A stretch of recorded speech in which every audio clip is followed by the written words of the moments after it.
J'ai un objectif aujourd'hui qui est de mettre devant vous un défi, une problématique qui est santé publique et qui est pour moi une problématique dans un domaine qui est très passionnant. Donc je pense dans le e-santé, on est souvent focalisé sur les maladies, les gens malades. Il y a des grands défis dans la santé publique, dans la prévention des maladies. Et aujourd'hui, je veux vous parler de la vaccination comme problématique, mais une problématique pour laquelle on attend des solutions dans l'atelier qu'on va faire après mon présentation. Donc, c'est pas une présentation. Peut-être mon présentation, c'est un peu passif, mais après, on compte sur vous et votre implication et vos idées, vos expériences, etc., de nous aider de trouver des solutions à cette grande problématique globale, mondiale. Donc, pour commencer, juste pour sois sûr, qui dans l'audience a eu la variole? Non, la variole, c'est ça, la maladie. Qui a eu ça? Non, personne. Et le polio?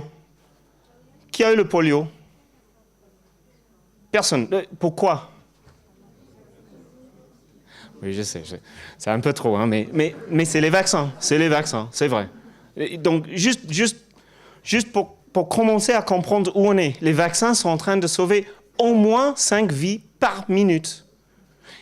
Par contre, il y a à peu près au minimum 1,5 million d'enfants, plutôt les enfants, qui meurent chaque année parce qu'ils ne sont pas protégés par les vaccins. Ça traduit dans j'ai calculé entre 12 et 15 avions chaque jour, des accidents des avions équivalents aux morts parce qu'on n'arrive pas à vacciner des gens, à vacciner des enfants. C'est un grand défi. Il y a 6 millions personnes, depuis on a commencé le grand programme d'éradication de polio, il y a 6 millions de personnes là qui marchent, qui dansent, qui plaient du sport, qui jouent du sport, un peu de franglais là, parce qu'ils n'ont pas attrapé le polio paralytique. Donc ils marchent, mais ils marchent seulement si les gens l'utilisent. Donc le titre de mon présentation aujourd'hui, c'est de mettre ça un peu en contexte. C'est comment on peut maintenir la confiance dans les programmes de vaccination et plus large, comment est-ce qu'on peut arriver à des taux de couverture, d'avoir des gens vaccinés, soit si c'est une problématique de confiance, soit des autres problématiques, dans un monde qui est hyper connecté, où tout le monde est sur les réseaux sociaux, et dans un monde où on est post-truth. J'ai cherché la traduction de ça en français, j'ai pas vraiment cherché, j'ai pas vraiment trouvé, donc je vais vous donner une définition en anglais. Donc Time a dit ça l'année dernière, is truth dead? Ça c'était le mot de l'année par un des dictionnaires, je ne m'appelle plus lequel, l'année dernière, en 2016. Post-truth, c'est un contexte dans lequel les gens sont plus susceptibles d'accepter un argument basé sur leurs émotions, leurs valeurs, leurs croyances, que sur les faits. C'était dit en fait beaucoup mieux pour moi il y a presque 16 ans, presque 12 ans, par le comédien américain Stephen Colbert, qui a dit ce mot qui marche très bien en anglais, je ne sais pas de traduire, truthiness. C'est la vérité qui me va, avec laquelle je sens le mieux. Ça vient de ma tripe et pas les faits. C'est très important parce qu'on voit au monde politique, l'autre côté de l'Atlantique par exemple, que ça rentre dans nos vies politiques, dans nos vies sociales. Mais ça ne m'étonne pas. Ça fait 10 ans que j'ai travaillé dans les sciences socio-cognitives et ça ne m'étonne pas. Le deuxième point que je voulais mettre dans vos têtes pour notre atelier cet après-midi, c'est la confiance. Donc, la confiance dans les vaccins, c'est basé sur la confiance. Ça semble assez évident. Mais ce n'est pas que la confiance dans les vaccins. C'est la confiance dans les autorités. Les autorités qui gèrent les programmes de vaccination. Les gouvernements. Dans lesquels ces autorités? Les producteurs de vaccins, comme nous, à Sanofi Pasteur, les médecins, le système santé. C'est très important parce qu'on voit dans le monde, ça c'est une grande enquête qui est faite chaque année par Edelman, ça s'appelle un baromètre de confiance, on est le plus bas qu'on n'était jamais. Confiance là dans 4 institutions, les gouvernements, le privé, le secteur privé, les ONG et le média. Et donc on voit de 2017 à 2018 plus en plus de pays qui sont dans un climat de perte de confiance, de mal-confiance, distrust. Défiance, merci. Donc, on sait ça. La deuxième chose que je vais vous laisser avec, c'est si on a une confiance dans un acteur dans la santé publique, c'est notre professionnel de la santé. J'ai fait des études dans une vingtaine de pays. On peut dire que la confiance dans les vaccins en France, c'est un des plus bas du monde. Donc, je suis bien placé là de travailler sur le sujet. Dans ce pays-là, la puissance d'une recommandation d'un médecin, c'est presque 5 fois plus élevé qu'en Angleterre. C'est dans un contexte où on perd de confiance, cette recommandation d'un médecin, d'un professionnel de la santé, pas que les médecins, c'est plus en plus important. On a vu aussi une évolution de confiance dans les institutions différentes. En fait, depuis l'année dernière, on voit une augmentation de confiance dans les médias traditionnels et une perte de confiance dans les médias sociaux. Donc, ce n'est pas tout négatif. Mais ce que je veux dire aujourd'hui, c'est qu'il faut penser de confiance si on veut penser de pourquoi les gens mis en question les vaccins et comment on peut répondre à ces questions qu'ils ont. Fake news, c'est... Bon, on a des idées reçues qui circulent sur les réseaux sociaux.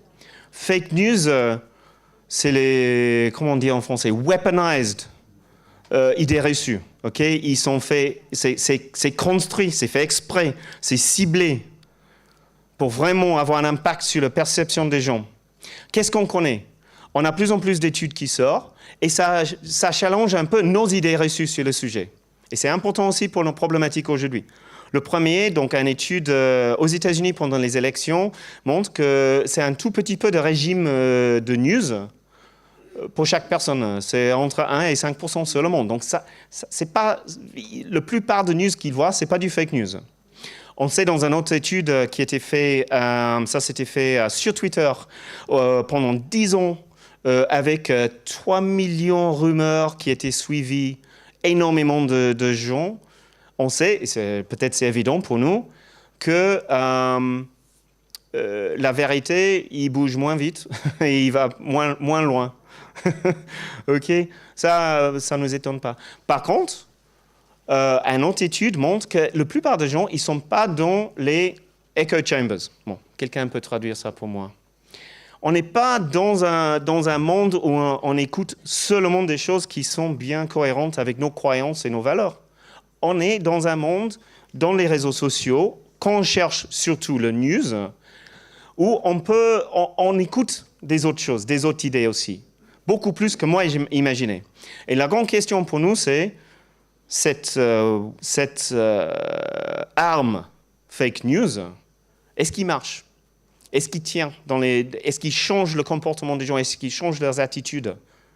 Et on ne sait pas encore.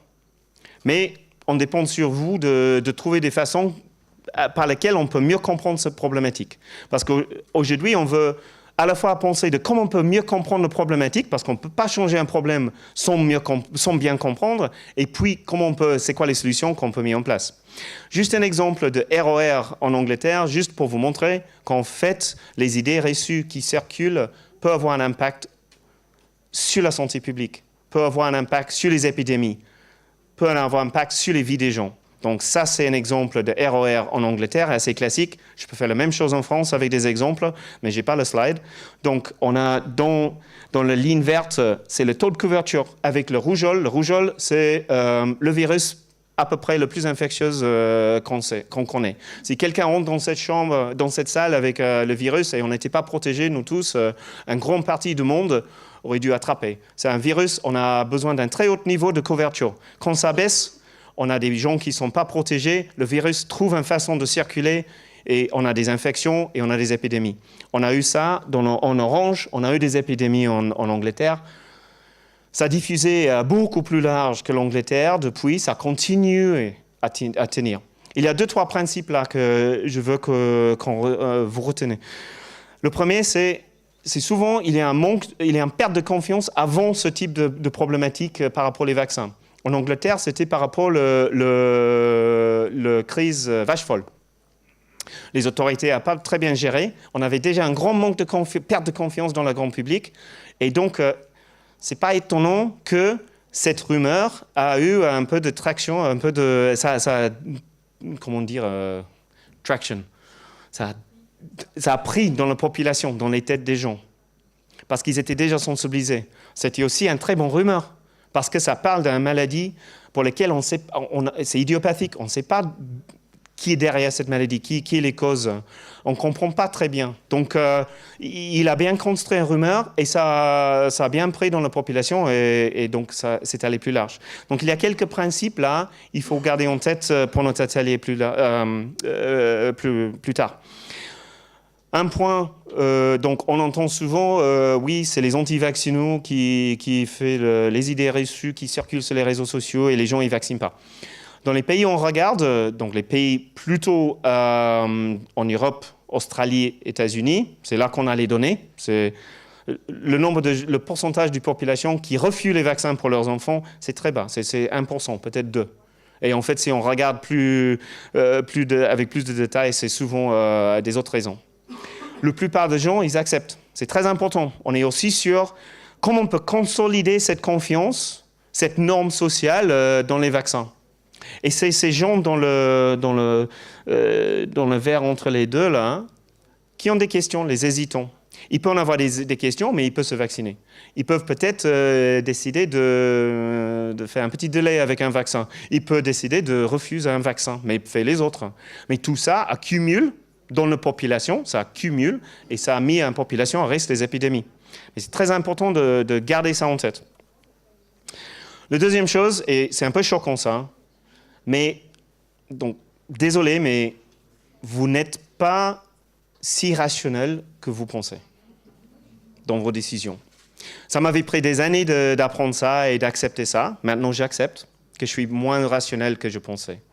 Les gens, dans les décisions, sont pas si rationnels qu'on imagine. Ça, c'est parce que ça coûte énormément en métabolisme de faire marcher. Et on n'a pas les ressources de faire marcher ça pour chaque décision. Donc, on a des raccourcis cognitifs, par exemple. On voit causation dans les coïncidences. On a compris notre monde depuis des millénaires par les histoires, les anecdotes, pas l'évidence. Nous, dans la salle, peut-être des chercheurs, des scientifiques, oui, on comprend l'évidence. Mais la plupart des gens, non. Donc, les histoires tiennent mieux.